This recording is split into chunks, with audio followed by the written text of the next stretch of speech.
மத்திய அரசின் தொழிலாளர் சட்டங்கள், பொதுத்துறை சொத்துக்களை தனியாருக்கு விற்பனை, வேளாண்மை சட்ட திருத்தத்தை எதிர்த்தும் இன்று நாடு தழுவிய பொது வேலைநிறுத்தம் மேற்கொள்வதாக மத்திய தொழிற்சங்கங்கள் ஒருங்கிணைந்து அறிவித்தன. தொழிற்சங்கங்கள் அழைப்பு விடுத்திருந்த வேலைநிறுத்த போராட்டத்தால் கோவையில் வங்கி, இன்சூரன்ஸ், தொலைத்தொடர்பு சேவைகளில் சிறிது பாதிப்பு ஏற்பட்டது. பல்வேறு துறை, மத்திய மாநில அரசு அலுவலகங்களிலும் ஊழியர்கள் வராத காரணத்தால் பணிகள் பாதிக்கப்பட்டன.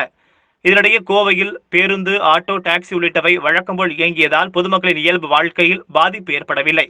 கோவை மாநகரில் சுமார் 30% ஆட்டோகள் இயங்கவில்லை.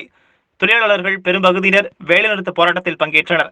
அனைத்து தொழிற்சங்க கூட்டு நடவடிக்கை குழு சார்பாக மாவட்ட ஆட்சியர் அலுவலகம் முன்பு முற்றுகை மறியல் போராட்டத்தில் ஈடுபட்டனர். இதில் கோவை நாடாளுமன்ற உறுப்பினர் நடராஜன் உள்பட சுமார் 500க்கும் மேற்பட்ட தொழிலாளர்கள் பங்கேற்றனர். காவல்துறையினர் அவர்களை தடுத்து நிறுத்தி கைது செய்தனர். வங்கிகள், பொதுத்துறை, இன்சூரன்ஸ் நிறுவனங்களில் ஊழியர்கள் பெருமளவில் பங்கேற்றதால் அத்துறைகளில் பாதிப்பு ஏற்பட்டது. வருவாய்த்துறையினர் அதிக அளவில் போராட்டத்தில் பங்கேற்றனர். மாவட்ட ஆட்சியர் அலுவலகத்தில் சில அலுவலகங்களில் ஊழியர்கள் குறைவாகவே பணிக்கு வந்திருந்தனர். இதனால் மாவட்ட ஆட்சியர் அலுவலக பணிகள் சற்று பாதித்தது. வேலைநிறுத்த போராட்டம் காரணமாக முன்னெச்சரிக்கை நடவடிக்கையாக பேருந்து நிலையங்கள், பேருந்து டிப்போக்கள், ரயில் நிலையங்கள், மத்திய மாநில அரசு அலுவலகங்களில் போலீஸ் பாதுகாப்பு போடப்பட்டிருந்தது.